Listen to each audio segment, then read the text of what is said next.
in our last class we learned how to type a letter.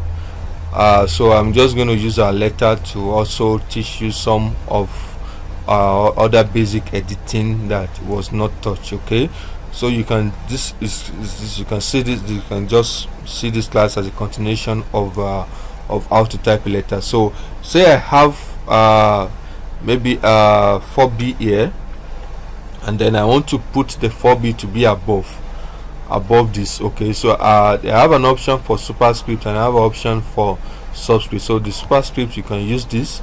Alternatively, on your keyboard you can actually press shift control shift equals to, control shift plus equals to.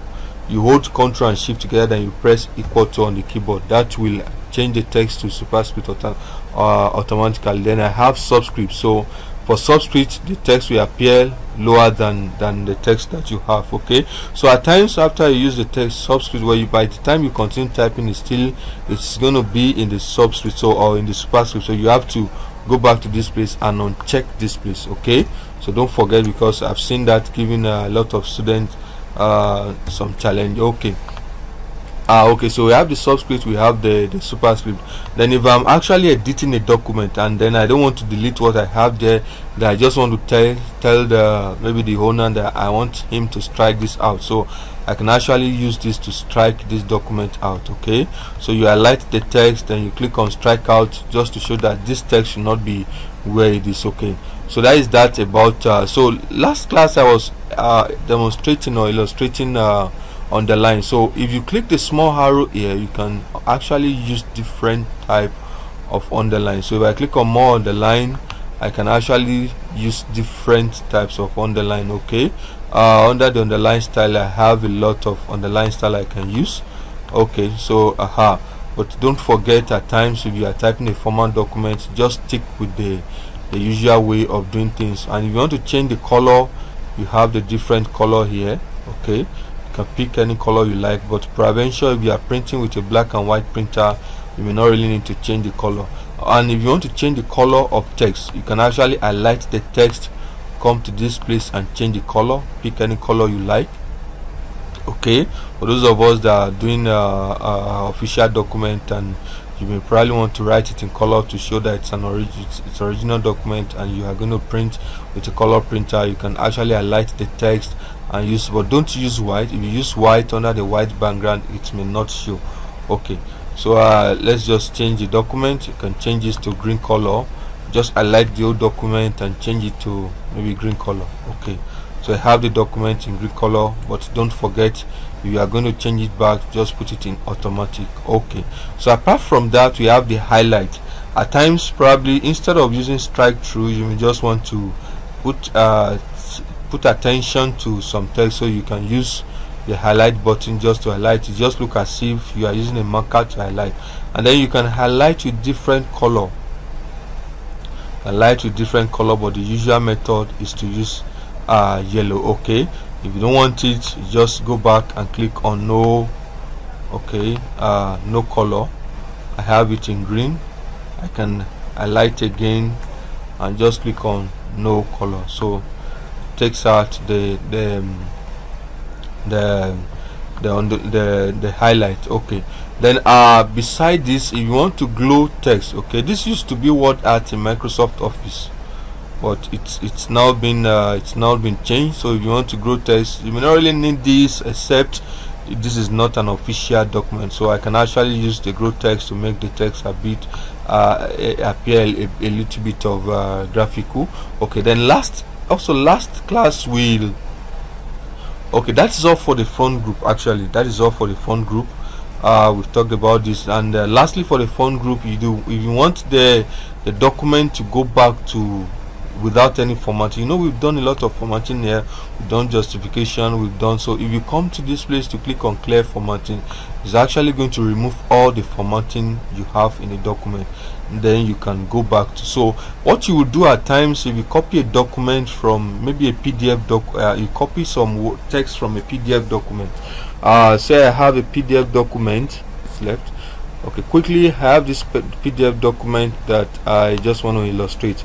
So I copied this document, this text from this document, and I'm bringing it to, okay, copy, I'm bringing it to Microsoft Word. Remember I told you that if you want to paste, you have to paste without formatting. Okay, if I paste without formatting, it's going to keep, but if I just click on paste, you can see that if I do probably Ctrl C from the PDF document, and I came here and just press Ctrl V, you can see that I have pasted a document that has different font properties from what I'm working on, and this can give you a lot of trouble. Okay, so what you do is just come to this place and click on clear formatting. Once you click on clear formatting, it changes the document to a default setting you have in the document. It changes the properties to the default settings you have in your document. So I'm just going to undo that. Just to undo that, I'm just going to do some undo. Okay, I have the undo now. Okay, let me just leave it at that. This I'm going to remove. Okay, this I'm going to remove. Okay, and the advantage of Microsoft Word is that each time a property is being used, you see it highlighted. You can see that bold is highlighted here and underline is highlighted, but it's not here. Okay, so continue with the paragraph group. We talked about alignment. We have I've talked about alignment. We have the 4 types of alignment. So I'm just going to touch these 3 commands here. This first one we have is the bullet. Okay, you want to put some bullet in your document. If you have some bulleted point that you want to highlight, you want to put some bullet.